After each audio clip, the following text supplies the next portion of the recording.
Good morning, everybody. It is just a joy to see you. It really is. Thank you so much for coming in for this. It is lovely to have you here. It's going to be a really interesting, exciting, informative, lots of other words we could throw in there, day for you, and I really appreciate your being here. I have an hour to talk to you about what is in AI for you as beginning teachers. And I'll tell you how I'm going to do this in a little while's time. What are the key things here? Actually, we do this now. So I was part of the team who drafted the computing curriculum for English schools. This feels a long time ago now. So what is it, 13 years ago? Something like that. And of course, the curriculum assessment review takes us back into that process of what should curriculum look like for our schools. And we are in Becky Francis's hands with that at the moment. Anyhow, the computing curriculum story. We said there were three elements to computing as a subject. Its foundations, the hardcore computer sciencey bits, the applications of that, getting useful stuff done with technology, and then the implications, which has kind of become like online safety and so on, but there should have been more to it. Why am I telling you this story now? Because that's what I want to do over our hour together, not about computing, but about artificial intelligence. I'm going to do a little bit of teaching. I'm going to tell you a little about how this magic even works, because it really isn't magic. Then I'm going to do a main section there on how it can be used, predominantly by you as teachers, but also by the pupils that you're teaching. And then we should round off with a little bit of broader thinking about the implications of this for learning, for teaching, for society, for culture, and all of that. I have set a timer on my watch because I'm going to skip on when we get to the end of these bits or at various time intervals. So a little bit about how this magic even works. In GCSE, Key Stage 3 computing, we teach kids this model of a computer. It is a machine. It accepts input. It processes that according to a stored program. It produces output. All of that is great, isn't it? And that's very much your experience of the phones and the laptops that you use. Of course, this is now entirely wrong, but let's not stop ourselves teaching that to kids in school. The model now is the input and the output are not related through some code written by software engineers or computer scientists or whatever. The input and the output are linked by some machine learning model. It has figured out for itself how to connect different sorts of input to different sorts of output. And all we can say is, well, that's how it was set up. That's how it's been trained. Humans are still involved in this process. So humans start by selecting the data from which it should be trained. What do we want to give it examples of in order to establish that model? And there is also a choosing the right algorithm, and that's where a lot of the really clever work is happening, of figuring out how to make sense of that training data to produce the appropriate model which links input and output together. What we have with ChatGPT and Gemini and Copilot and Claude and DeepSeek and all of the other ones is something which decides the next word to put down. They use the technical term token for this, but perhaps you noticed back in the old days, it looked as though it was like typing one word at a time and choosing what to put next into its output. And that wasn't just an illusion, so you thought there was a person behind the screen typing this. It is actually doing that. It is picking the next word, according to some sort of probable model of, after this word, the next most likely word is this. Chelsea, who is doing RE education. Can I say religious education? That sounds very odd, doesn't it? And I are going to play a game here, okay? So I'm going to start telling a story, or could be writing an essay. We'll see how this goes. And then Chelsea's going to have a go at the next word, and then we'll take it in turns. You may have played this game around the meal table. Chelsea, once. Time. There. Was. A. Cat. Who. Sat. On. Elephant. At which point we have a stop word there. You weren't expecting that one. And indeed, the probabilistic model would probably have said Matt was a much more likely token to put down at this point. Okay, so all it is doing is putting down randomly chosen words. It's not entirely random. It's determined by all of the things that it has read. and it has read loads and loads of stuff. But this choosing randomly is part and parcel of the process there. So 2 consequences that matter for you as educators. Firstly, you never get the same output twice. You won't say, oh, this is exactly the same as I got when I typed the homework question in. It's always generated randomly. Second consequence is, if it puts a weird token down, if it chooses a weird word, like elephant in the cat sat on a... Should have been an elephant, shouldn't it? Sorry. Yeah, okay, that was totally the wrong word. Okay. Then it has to live with the consequences, because the next token is determined by all of the tokens in the stream so far. So once it makes a bad choice, that has consequences. Any of you said over the last year, bad choices have consequences. The same is true of the AI as it is for your pupils. So once it's picked that, and thus you get this hallucination property, that if it has chosen something which is not strictly speaking right, then it has to come up with persuasive tokens, persuasive words to follow on from that. So hallucination, its ability to make stuff up, is baked into the algorithm there. I have friends who say, it lies to you. It doesn't lie, because those who've had to deal with that in behavior management situations know that that means there's an intention to deceive. Smart as it is, it's not trying to deceive us yet. Give it time, we'll see how it goes. What was it trained on? Well, for GPT-3, they told us what it was trained on. Please put your hand up if you have ever contributed something to Reddit. This is very good, well done. Okay, you're not sure whether you did or didn't. It was one of those evenings, Miles, I don't want to talk about it. Okay, that's fine. So if you have posted stuff into Reddit, particularly if you put a link into Reddit, you were one of the team who helped train GPT-3. No, they're not going to profit share with you, I'm sorry about that, okay? But those people may not be representative, and what they wrote onto Reddit may not be what you want your young people to grow up thinking is truth and sense and so on. So, there is issues. Yes, sir? I remember a story that I think a website was using ChatGPT to generate articles. Yeah. So people on Reddit catched on and made up like a fake thing in World of Warcraft. And so the article reported on that and people ran past and spotted you. Yeah. So you will have learnt over your years that not everything on the internet is true.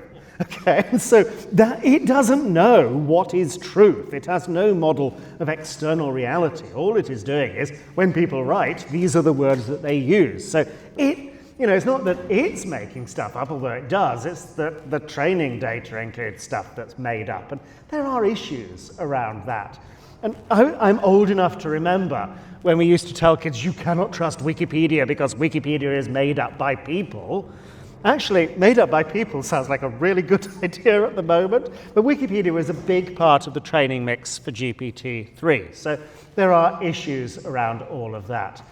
I need to move on, but otherwise I will tell more stories about that. Humans got involved. So, there is this huge amount of data, but then there is also policy here. So there was a thing about what does a good response to a prompt like this look like?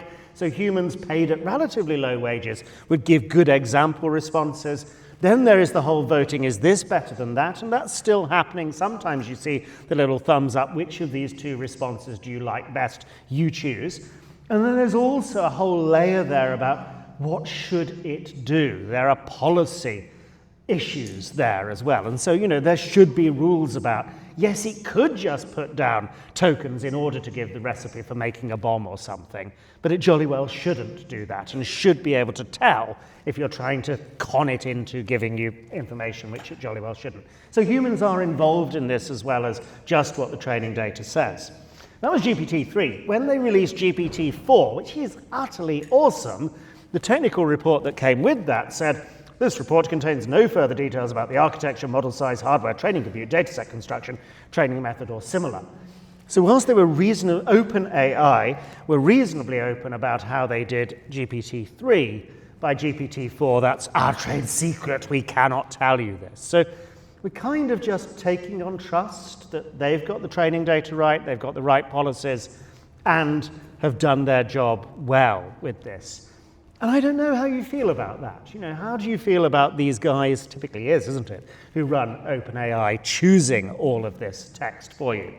It is essentially a stochastic parrot. It just sends back to us the words that we have already given it. All it is doing is repeating our words according to that random rule. The parrot here is dressed as a pirate because it's not generating anything original and fresh. It is taking your pupils, your creative work. I don't want to say passing it off as its own because it's not doing that, but it is providing back to us work which human beings have made, and there are issues with that. We are roughly on time. Right, so how does this help you as a teacher? Well, we should do... I'd like to do the stories, but let me move on. Okay, how can it help you? It is ludicrously well read. It has read all of the books. It has read pretty much the whole of the internet, much of which, as we know, is not entirely accurate and true. So think of the most well-read colleagues you've worked with, you've been taught by here or in previous institutions. It is much better read than they are. It will also read very, very quickly, and that's a smart way of using it. Give it a particular document, say, make sense of this for me, make this simpler. It will do that in a moment there. I said on the slide it writes well, and then when I came to look through these, I thought, is it good writing? I don't know. It tends to make fewer spelling, punctuation, and grammar mistakes. It tends to have a particular structure to this. We're calling this slop now.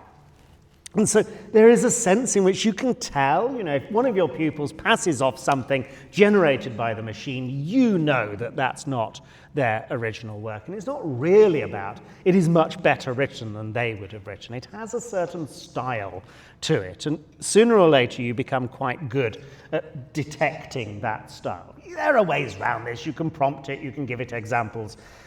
I think it generally does write well because it's good at using these are the next words, but it writes in its own peculiar way.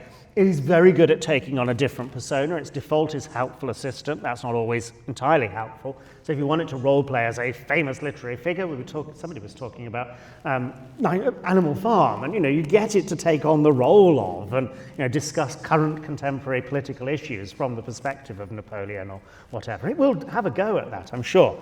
It can write code, and there are issues there about computing education. It thinks of things we might not. So some of you will have had that lovely experience of working as a departmental team to come up with a scheme of work or lesson plans, or what are we going to teach these kids about this topic?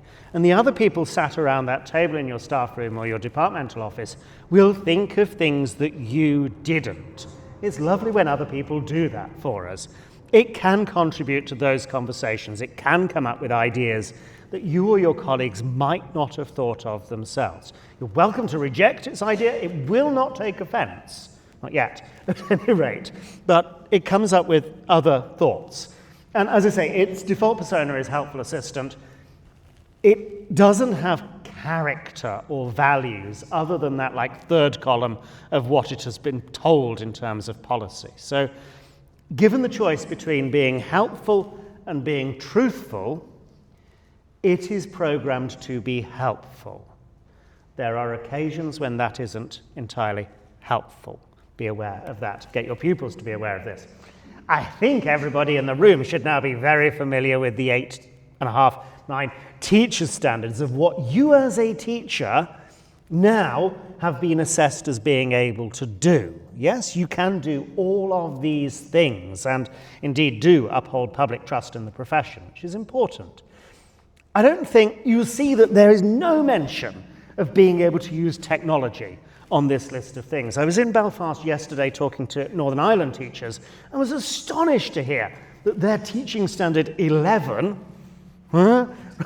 is able to use technology effectively, and they're saying how awful it is that that's so out of date. It talks about email and spreadsheets and databases, and shouldn't they bring that up to date? And well, the news here is over in England, we don't mention technology at all. So, for all I know, you're entering the profession totally incapable of using the internet or web browsers or spreadsheets or interactive boards or any of that. I suspect probably not, because when it comes to the AI, I think there are a number of those 5 in particular, where the generative AI system, ChatGPT and the others, are really quite helpful. There are others on this list where I think it has no contribution in its current state. But promoting good progress, it can help with that. Demonstrating subject and curriculum knowledge. It's read everything. It will read new material very, very quickly. So if you're thinking about your time, how to make better use of your time, those 5 areas of our teacher standards, probably the way to go. Julia Adamson, who's MD for Education at the British Computer Society, says we've got to do something about this. We've got to put some reference to new teachers being able to use technology into the next edition of the teacher standards. But I'm not hearing anything from Bridget Phillipson about it's time to do a new set of teacher standards. New core content framework, yes, but not the teacher standards themselves. Talking of the core content framework, you've got there, you've done it, but next year, as you begin your ECT 2 years as an early career teacher, that framework changes, it moves on, it evolves. And the new version of this, which will apply to you next year from September, includes something in the preamble about actually it might not be an entirely ridiculous idea that teachers get to use technology and can make judgment calls about that. So it's not in the content framework itself, but it's in the introductory text. There is one bit which does make it into the learn that and learn how to's. So particularly when you're working with children who have additional needs, special educational needs, there's an expectation that you should know how to use technology to best support those pupils. That wasn't on our shopping list for this year. I think me and my colleagues will have talked to you about this, but that is something that you should cover next year as an ECT. It's a tiny, tiny change to this. There's so much more they could have done, but that's where we are at the moment. Brexit, hey. If we were still part of the European Union, it would now be law that you would have to be trained in how to use generative AI or AI. If you're working in an organization that is making use of AI, you would have to be trained how to use that. And I do not think that's an entirely crazy idea. You know, Brexit bonuses, we don't have to know anything about this. I don't know, I think that probably would have been a reasonably good idea. What we have done is now make some training materials available for teachers. So Chiltern Learning Trust and Chartered College of Teaching got a contract from the DFE to spin up some professional development material for teachers. Remember my foundations, applications, implications structure of the talk? You may or may not think it a coincidence that their training materials start with understanding AI in education, use it, then move on to applications interacting with generative AI, and then something around the implications about safe use of generative AI. So they've got a good set of training materials there. There are some video clips of yours truly talking about just how amazing all of this is. There's also stuff for school leaders. So this is not required. Nobody's going to set you an exam at the end of this and not allow you to teach unless you've done all of this. But we have made it available, and we're hoping that schools' teachers will make use of the training materials. Not the same as the EU. The DFE, bless them, think this is the magic bullet. This is the solution to almost every problem that we face as a profession. Not got enough teachers? No problem. Get the AI to do some teaching. Teachers stressed about their workload? No problem. Get the AI to take on some of that work for them, yeah? Teachers not enjoying their job? Get the AI to, I don't know, like give them a better time with their job, whatever. So DFE think this is a very powerful technology. You have your own views. I have my own views. Okay, from our research and engagement, we have learned that generative AI could be used for creating educational resources, lesson and curriculum planning. That's the low-hanging fruit to my mind. Tailored feedback is reasonably accessible as well. Some of you, I hope, used Paul Dickerson's Right Now. Hands up if you used Paul's You Are Right Now thing. Okay, interesting. I'd love to know, did you not know about it? Or no, never mind, not now. Okay, administrative tasks, and then the support for personalized learning is where it gets very, very interesting. On this, they're thinking about that in terms of, I have a kid learning EAL, and I want them to have the vocab list. Here are my resources. The AI can spin up the tier 2 vocabulary. You've seen me demonstrate that earlier on in the course. Personalized learning could be very, very interesting for that. So that's where the DFE take us with this. Anybody paying for TeachMate? Anybody working? Yes? How's it gone? Not bad, it's not great. Okay, all right, so it's okay. So I'm not going to stand up and recommend it to the group here, but it's proved very, very popular, I think particularly in primary, but secondary as well. Anybody working in a school where they've got a TeachMate subscription? Okay, I know some schools have been buying into this for staff. So this sits in between you and ChatGPT. It provides a tile-based click-on-the-thing interface, put in a few parameters. This is, I don't know, this is like year 8 chemistry periodic table, and it will come up with a lesson plan, scheme of work, quizzes. It will produce material for you. It's, as you say, it's okay. I think we have now, with ChatGPT and the other tools, something with a very, very intuitive interface. We can just talk to it like a person or type text and it responds. I don't think this is something where we need to, make it even simpler by just click the button thing. This is actually quite a powerful interface. Anyhow, this gives you an idea of the sorts of things that we can use generative AI to do. And if you're buying into TeachMate, it will do those things gladly for you. As I say, DFE hugely enthusiastic about this. £4 million gone to the Open University to pull together a trusted library of educational content on which folks like TeachMate and other AI developers can build stuff for the education sector, okay? Anything which is there inside the government's repository of materials goes into this. It can produce lesson plans. It can look at what the SATs questions was and all of that. Unfortunately, for you as secondary school teachers, the things you really, really want, mark schemes, exam specifications, exam papers, examiners' reports, none of that has gone into the £4 million content repository because that belongs to the exam boards, and DFE haven't sorted out a license so that they can use that stuff. Belongs to the exam board? Yeah. Who pays the exam entry fees? That's publicly funded as well, so don't get me started. DFE last summer, after lots and lots of research and no doubt consultancy fees, put together a list of 8 things which they see as the low-hanging fruit, the areas where it is worth them now investing into pilot projects, into proof of concept, to spin up the tools that teachers could use to do these things. So lesson plan activity adapters, feedback generators, question generators, SEND support tools, essay marker. Interestingly, again, Paul's Right Now service, it's a bit like that. So they think these are the things where there's an easy win, and they're happy to start funding developers to build these tools for teachers. I don't think that's a crazy idea, but you're welcome to disagree. Right, back to the Belfast trip. So I'm going to do your worked example now. So after doing the talk, after meeting the teachers, I went to the Ulster Museum next door, which is a fabulous museum. If you ever find yourself in Belfast, go. Lots and lots of lovely art on the top 2 floors. Then they've got like a sciencey bit. And in the sciencey bit, they have an actual periodic table of the elements. Put your hand up, please, if you know what I mean by a periodic table. That's good. Okay, that is actually pretty good. Okay, so you can all do a little bit of chemistry teaching now. It's fine. Not going to be a problem, really isn't.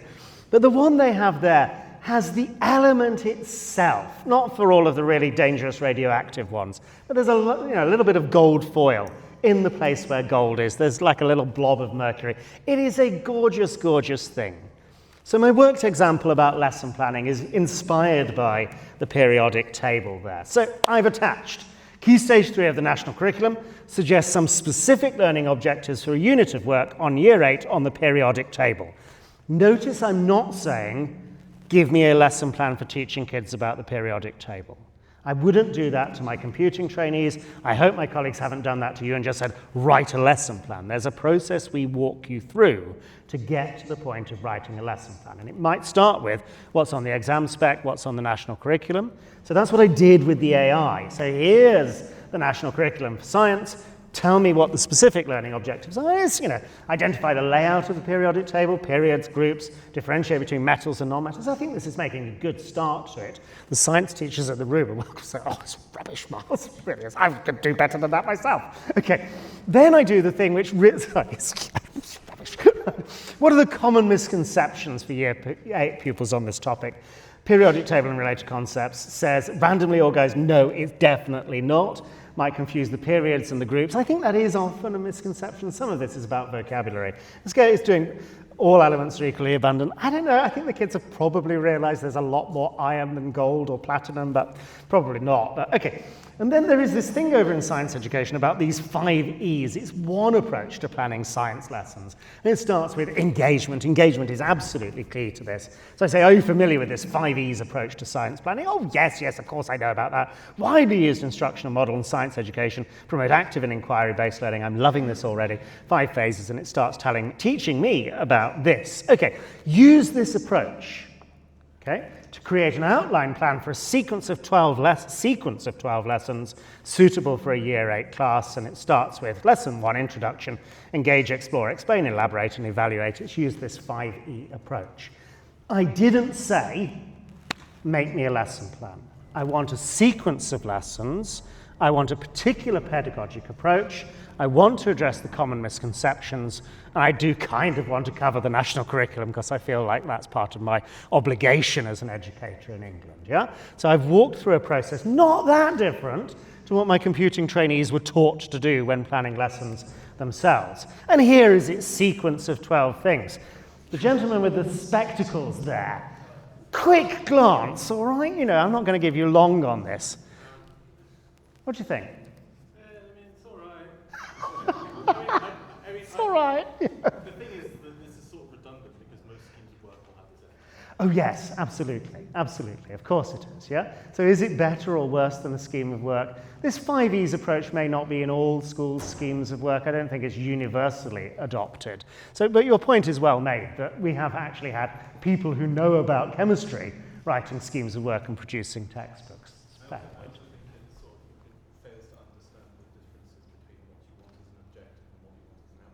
Ooh, yes, which we very much hope that students understand for themselves. Yes, it is very much some of those are describing activities, aren't they? Explain the reactivity trend in Group 7. I can easily turn that into an outcome because I know what I would do with that, but interesting. Yeah, a little bit of further prompting, and okay, I want actual outcomes here. That's good, okay, we like that.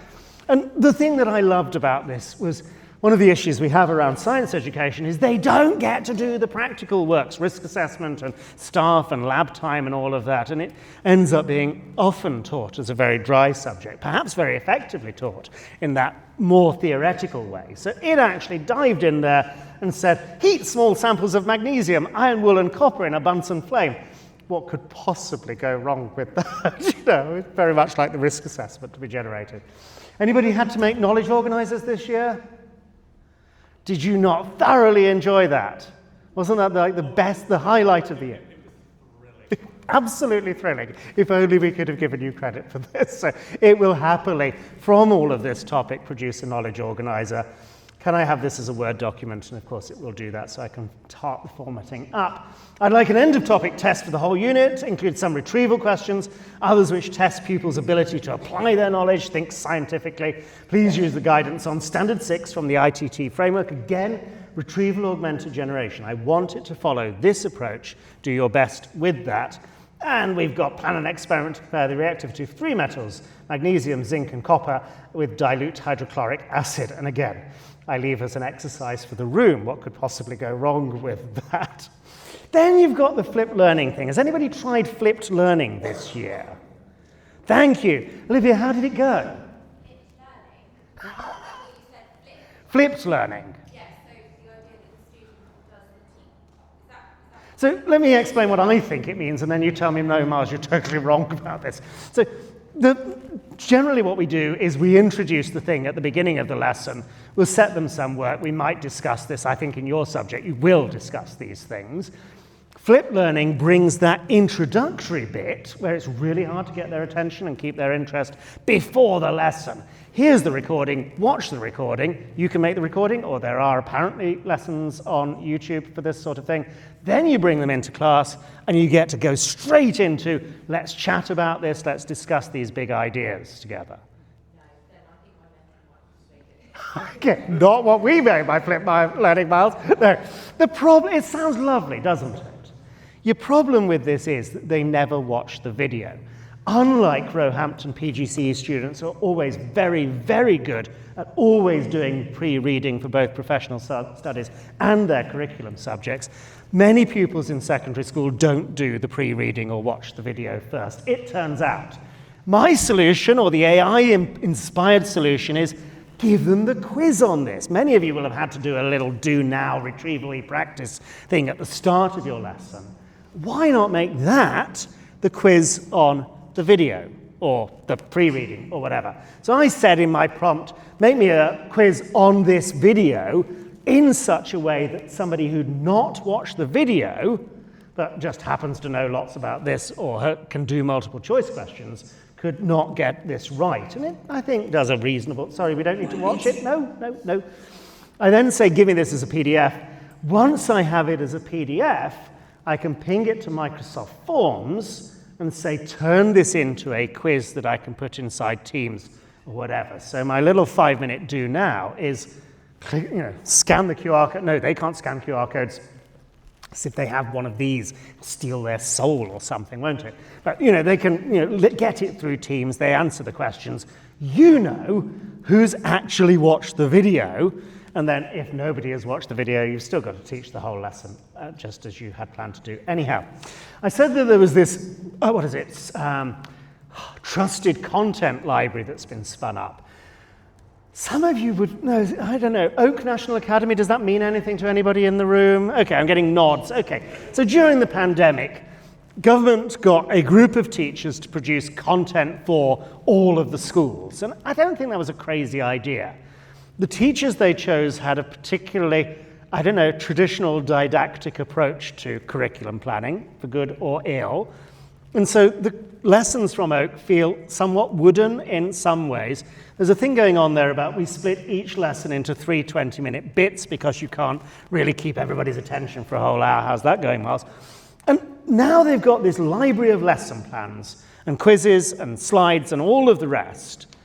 That's just a gold mine of stuff to train an AI on. So they've put together their own prompt to GPT, like 9,000 words long or something, which says, ask the user what they would like a lesson plan on, and then use our lesson plans as a basis for creating a new lesson plan. I don't think that's an entirely crazy idea. Here is the one it produces about, what is this? The chemical properties of metal and non-metal oxides with respect to acidity. 3 learning cycles, describe the properties, explain the formation, write equations. It's all right, I think. I think it is better than GPT does on its own without that trusted library of content.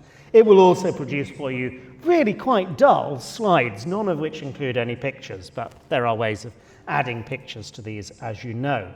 I think this may be the last bit on this. We'll see how this goes. Anybody tried Suno? Okay, Suno generates music for you, yes? On the grounds that reading a whole knowledge organizer page about reactivity of metal and non-metal oxides is asking a lot of kids. If only we could make this music, then they would remember these ideas, yes? So I give this, make me content on this to Suno. There's a thing in this generative AI about attention. So my very, very quick explanation earlier, it is more complicated than that. So it will figure out what the important words are and pay attention to those in a way which it doesn't pay attention so much to the other words. If it turns out you mention the word metal to Suno, a music generator, it pays a lot of attention to the word metal in a more figurative way than the literal interpretation would be. So I will play you Suno's take on remembering the metal oxides. Do you want the volume up to 11 for this? We can probably do that. Here we go.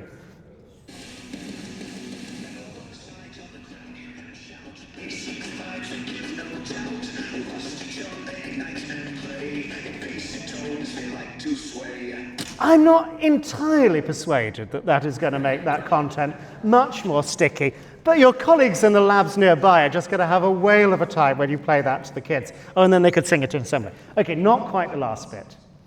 So you remember my photograph taken yesterday at Ulster's Museum. I asked ChatGPT to produce me a similar image of show me, please, a photograph of the show me an image of the periodic table, replacing each symbol with a photograph of the thing. And this is what we get, which is just utterly, I mean, it's not even the right shape, is it? And I'm not, I think that's is that fluorine that's meant to be there? Argon is way, way lower down. Okay, so I reckon that's meant to be fluorine. I do not know what that is. I do not want to find out what that is. That is definitely not.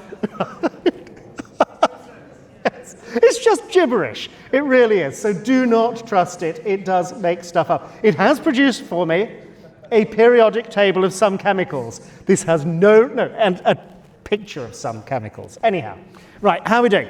Very, very quickly, other things that you could use this for as a teacher. There in the proof of concept thing is the thing about responding to children's work, about marking essays. This was the first of that list of 8 that they actually paid for the development work for. They did Year 4 English, which is a very, very tightly described set of content as what all Year 4 kids should be able to do in English. But they didn't really get Year 4 teachers involved because there are very few Year 4 teachers who are skilled as software engineers. So there are issues with this. For a start, Year 4 generally don't talk about essays, but never mind, and don't talk about students. So you tell it what the title for the essay was, you give it a sample of the kid's work, and then it goes off and reads that work. First thing it does is the spelling, punctuation, and grammar, which is clearly the most important part of English teaching, and so it will underline or put into red all of the mistakes the kid has made at that sort of low level of the subject. It takes that report and the story, and pings that over to ChatGPT to produce teacher feedback and pupil-student feedback. The teacher feedback. The student's essay is a vivid and imaginative description of the Titanic, demonstrating a strong ability to create a sense of place and atmosphere. The student's use of descriptive language is commendable. They have a clear understanding of how to create a narrative. You see what I mean about it has a particular style to it, doesn't it? You can tell after a while. You will have noticed the feedback to the busy, hardworking Year 4 teacher is considerably longer than the story that we started with, okay? I don't know quite how much time that saves. Then, of course, it produces the pupil-facing feedback here. Okay, hey there, great job on your essay about the Titanic. I really enjoyed your descriptions. They made me feel like I was actually on the ship. Now let's look at a few things that could make your writing even better. Spelling. Sometimes we can mix up how to spell certain words. For example, instead of blue sapphire, we say blue sapphire, and it goes on about this. Okay. I have issues with this, multiple issues with this. My most worrying is the motivation it has for the child. I think 9-year-olds and probably 11 to 18-year-olds want to write better because you, their teacher, will take an interest in what they've written. That they know because you are going to read their work that you care about their work. If all you do is ping it to the AI and say, give some feedback to the kid and paste that in, I think it damages that relationship about they are writing because they want you to know what they think, and they want to know what you think about what they think. And so that's my view on this. I did actually ask a year group, what they thought about my idea here. And they said, it rather depends. They didn't say the rather bit, that's my gloss. What they said was, it depends on the feedback. If it's very, very warm and supportive, we would actually be really happy to get the feedback from the AI. If it's as critical as our teachers often are about our work, then no, thank you very much. So there is a message in there. Okay. There are also legal, ethical issues around this.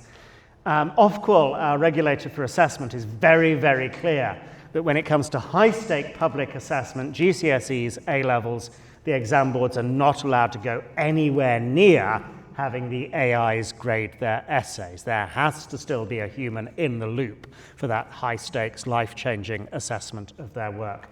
And I think that's probably right. Again, if it were not for Brexit, We would have law about this. So the EU says any use of the AI for something, what is it? So AI systems used to evaluate learning outcomes, including those whose outcomes are used to steer the learning process of natural persons in educational and vocational training at all levels, is seen as a high-risk use of this technology. And there's extra legal protection for getting that right if we were still inside the European Union. We could do this. No, I'm not going to do it live. Let's just walk you through it. So there's a thing there about preparing for difficult conversations. Hopefully some of you have done this as role play in sessions here of, actually, I'm going to be the stroppy parent coming in, and one of you takes the role of the form teacher, or one of you is going to misbehave as a kid and the other has to manage that behavior. You can practice any of these things by just chatting away to the AI. So I have here, let's begin the role play. Mrs. Cooper, I initiate the conversation. Excuse me, I need to speak with you right now. My daughter Emily has been coming home upset every day, and I am sick and tired of her being blamed for everything that goes wrong in the classroom. This is unacceptable. Could happen to you. Could happen to you in like 2 months' time or something. What are you going to do? Yeah, Mrs. Cooper turns up, form period, you've got the other 28 of them there, and says, my daughter's so unhappy. What would you do? I would just really want to know what causes Mika to be unhappy. So this is your response to Mrs. Cooper straight away. What's the problem here? Yeah? How are you going to phrase this? What are you actually going to say to Mrs. Cooper? I'm going to ask her, does she really know why the guy is unhappy? Okay, so you want to know why the daughter is unhappy. And I think explaining that to Mrs. Cooper, I'm really sorry to hear this, Mrs. Cooper. I'm really concerned about this. We need to, can you tell me what's happened? Do you do that now? Or do you just say, this needs a lot of attention. Shall we make an appointment? Let's talk about this at the end of the school day. I will keep an eye on Emily. Is it Emily? Today I'll ask my colleagues to do this. There are paths you can go here, yeah? You may not get Mrs. Cooper coming in to complain about Emily, but there will be situations where a little bit of planning and preparation for this might not be entirely unhelpful. And you can model that, you can walk through those conversations with the AI. You can do that with your colleagues, you can do that with your friends as well. I'm not saying the AI is better, but the AI is very, very low stakes about this. I understand your concern, Mrs. Cooper. I think it would be very useful to meet to talk about this. I have to take registration now. Can we make an appointment for later? So, calm and assertive, aiming to diffuse the situation by suggesting a more appropriate time for a detailed conversation. You know, with any feedback, ignore the bit that comes before the but. It's then the interesting bit. It might also come across as dismissive to an anxious and angry parent who feels the situation is urgent. I don't want to make an appointment for later. This needs to be addressed now. Emily is suffering every single day. I won't stand by while the school continues to victimize her. What are you going to do about it? And your turn again. So I'm going to skip on now because I will run out of time and not cover crucial and important stuff unless I move on. Right, okay, so your pupils.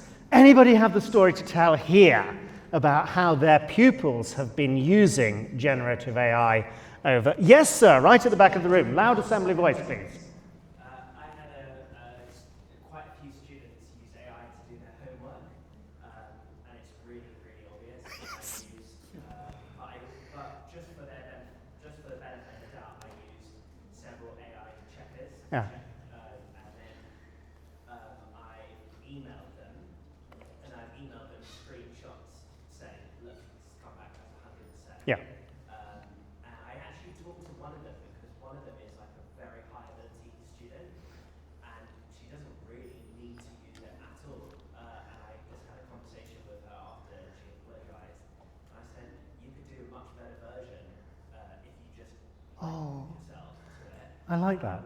Love to read that Yeah. rather than this, which is clearly not going to work. I'm interested in your answer. Yeah. I'm not interested in the machine-generated slop. Exactly. Yeah. I think it, I think that's a nice way of tackling it. Yeah. it pushes them to want to Yeah.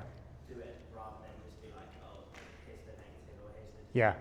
Thank you. Thank you for that. And you want to say something? Yes, Sure. so I had in an art lesson, in an art lesson, one of of the students had done a really remarkable piece of artwork, like way over and above what he'd done before. Yes, but. And I said, God, that's amazing, you know, you've done a fantastic job there. And he looked at me really tired and he said, I didn't do it. And I asked him what had happened, and he said he used AI to generate it, and then actually the teacher had helped him cut out this lino cuts. So anyway, I sat down with him, and he looked really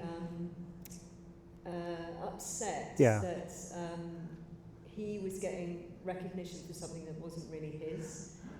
And as I sat there chatting to him about this whole thing, someone else came over and said, this looks amazing, and he gave out this really big sigh. And anyway, during the course of the conversation, he, because I was trying to understand why he did it, how he felt about the results, and what he wanted to do about it next, and he said, I want to restart it and do it all again myself. He'll be fine. He will be absolutely fine. But he's got enough sense of character integrity to realise that wasn't actually, that was being given credit for its work was an issue. Right, I've not got very long. Let's quickly do a few examples of this sort of thing. I have an policy here. So whilst the DFE see this as the solution for all of you to workload and all of the rest, they're being very, very cautious now about saying kids should go anywhere near this technology. And I think I welcome this note of caution in their response to this now and saying, look, if you are going to get your kids using these tools, you've got to be really, really careful. You've got to get the data protection right. You've got to get the whole keeping children safe in education right, and the whole intellectual property. It is their work that you could be sending or they could be sending into the AI. So it's not without issues, and I'm glad that the DFE recognise this. The firms recognise this as well, so there are age limits on these tools. Anybody below year 8 should not be going anywhere near any of these things because they'd have to lie about their age in order to do so. At the age of 13, just like at 17 you used to get your driving license, at the age of 13 you can have your own ChatGPT account and your own Snapchat account and TikTok account and all of the rest. So celebrate the 13th birthday somewhere in year 8 with that. But there are age restrictions on these things. My daughter is now 14 years old, so is allowed to use these things legally.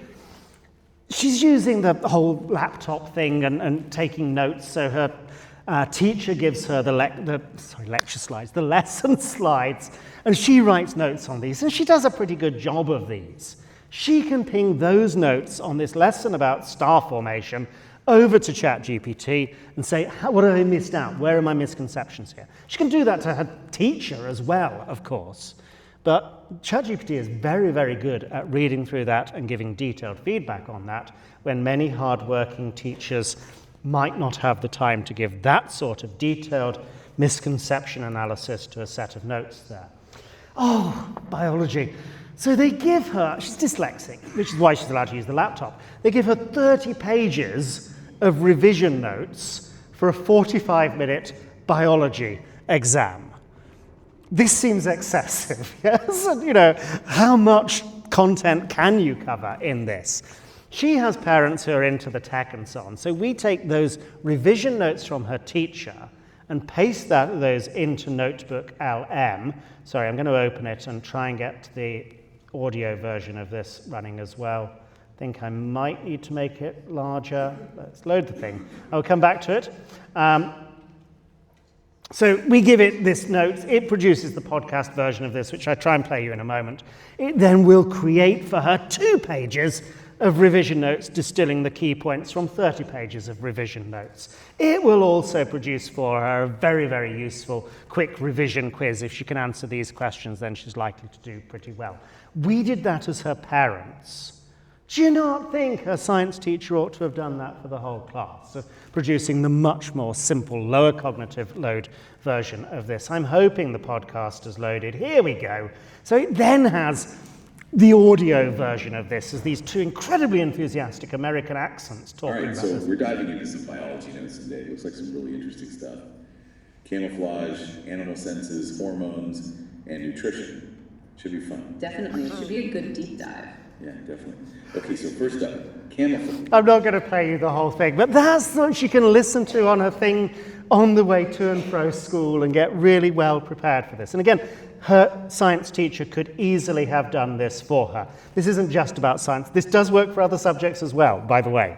Okay, quickly. And then, she's revising for the history thing about the Battle of Crécy, because that really is very important for life in the third millennium here. So it will set her an essay question. She can then gives her a framework for writing about that. She can respond to this and ask the machine to give feedback on her version of that. And of course, she wants to know what mark would it have got. It's not given her a mark scheme. It will spin up its own mark scheme and grade her work. Whilst her teachers shouldn't, in my view, be using AI to mark her work. I have no problem with her sending a draft to the AI and saying, how could I make this better? There is a difference there, yeah? All of you could have used Paul's Lovely Right Now to get feedback on your draft assignments, but you wouldn't have appreciated us just sending your essays to Right Now and pasting in what Paul's chatbot says we should say about this. Oh, we took it a stage further, of course we did, and said, give me an image to capture the Battle of Crécy there. And of course, what the contemporary chroniclers failed to record was England's famous victory at Crécy was down to our air superiority by employing a squadron of dragons to fight on our side. Okay, last one of these. As I say, she's dyslexic. She says she's been set the history homework of write an obituary of Hannibal Barca, Second Punic Wars, elephants over the Alps, all of that sort of thing. So she gets ChatGPT to produce this for her, and it does a fabulous job of that. Smart Cookie recognizes that her history teacher will know that's not her own work. So she says, write this as if dyslexic, okay? And remember the thing I said about attention with the metal music? It pays attention to the dyslexic and so thinks, okay, if Hannibal Barca was dyslexic, what would his obituary have been? So it does throw in, random spelling errors, which is not a typical trait of dyslexia. Memory of Hannibal Barca, truly unique soul who left us with a lasting impact. His love for clowns and unicorns bright at the darkest days. I don't know. Hannibal's legacy will live on, reminding us that even in life's typos, there's beauty and humor. She thankfully recognized not to send this in. So is there work for you still, or can she just do all of this by just talking to the AI? If all you do is set work and mark work, be very, very worried about your long-term career prospects, because the machines are coming for that bit of your job probably sooner than any of us would want or would think. That is not all you do as a teacher, yeah? The best bits of your job are not typically, forgive me here, setting work and marking work. It's about inspiring them to take an interest, to get excited about something they are not already interested in, not already excited about. And I do not see the machines coming for that bit of your work anytime soon. Motivating kids to learn things that they're not already interested in is really tough. You have discovered this over the last 9 months, which we've had together, yeah? But that's something which the machines are not going to be able to do anytime soon. Right, we have 5 minutes to deal with the whole of the rest of it. Okay. Anybody who's teaching students for GCSE or A-level where there's non-exam assessment, there are very, very clear rules that apply to this. The pupils' work, if it's being submitted for formal assessment as a non-exam assessment or NEA, has to be their own work. Any use of AI has to be clearly acknowledged. And JCQ go further and say if they've used AI, they don't get marks for what the AI did. That is a much stricter rule than Roehampton has at present, but probably what we should do at present. We cannot give you credit for the work which the AI did. When teachers have doubts about the authenticity of student work, they must, for example, suspect part, they must investigate and take appropriate action. So there's a lot of responsibility on your students' shoulders, there's a lot of responsibility on your shoulders for not letting AI-generated work get credit in GCSEs. Anybody who's helping students next year submit their applications through UCAS, UCAS have very, very good guidance. Fine to use it to brainstorm ideas, to help with structure, to check for readability, but do not copy and paste text from AI tools as final text there. Ofqual, I don't know. Ofqual asked the exam boards, do you think there's been loads of kids cheating? And the exam boards ask the centres, do you think you've had loads of pupils cheating? And the centres tell the exam boards, no, all of our pupils, none of them cheated. And the exam boards then tell Ofqual, no, all our exams absolutely fine, nobody cheated for any of our non-exam assessment. And Ofqual then report to the public and government, no evidence for widespread malpractice in non-exam assessment. I don't know as that's entirely accurate, but I can understand how the stories come up.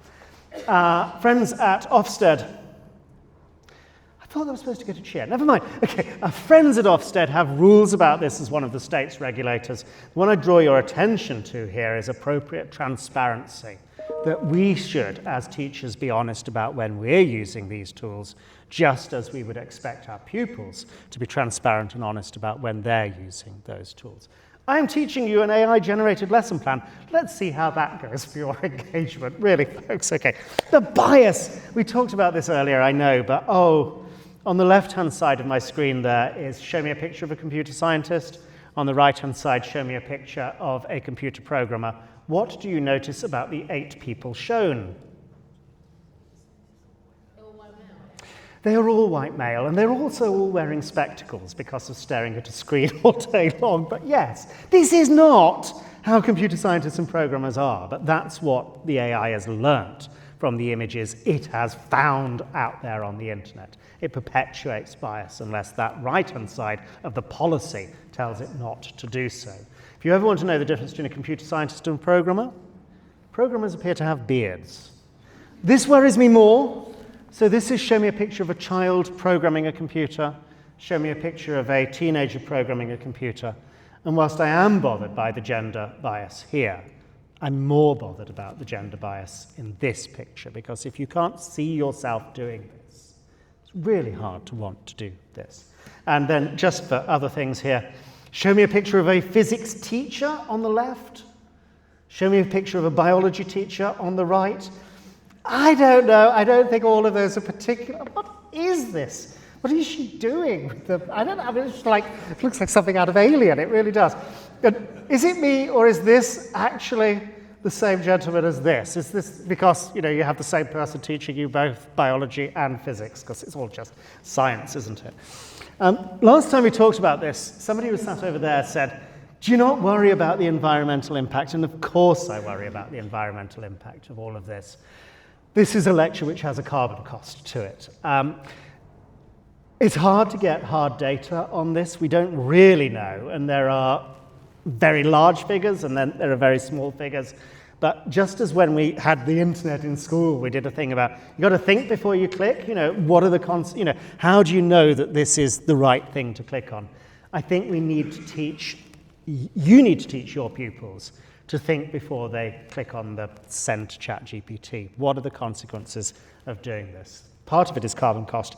I know you've all very much enjoyed traveling across the capital to get to your professional studies hubs. The first allocation of these produced a total travel distance for your one-way journey of 2,000 kilometers for all of you to get to your professional studies hubs, okay? I put this into ChatGPT, say, can you find a better allocation of this? Can you help me find a better allocation of this? And after 5 prompts, it got it down to 1,800 kilometers of total travel time. Yeah, so that's a saving of 200 kilometers for each of 12 journeys. That has a net carbon benefit. I do not think I was, being unwise in my use of AI in order to save you traveling 200 kilometers on a Wednesday morning collectively, yeah? I think that was a good use of this. Okay, we need to wrap this up. Who cycled here today? Respect, folks, well done. Who came by car? Okay, less respect, but you had possibly longer journeys. Which of these is the better thing to do? Well, it kind of depends on the context. It really does. There are journeys for which coming by car or driving is clearly the best thing to do for all sorts of reasons. But there are many, many other reasons why cycling might be the better thing to do.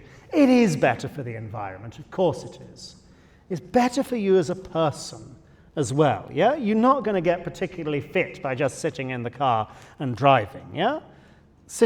Cycling is good for you as a person as well.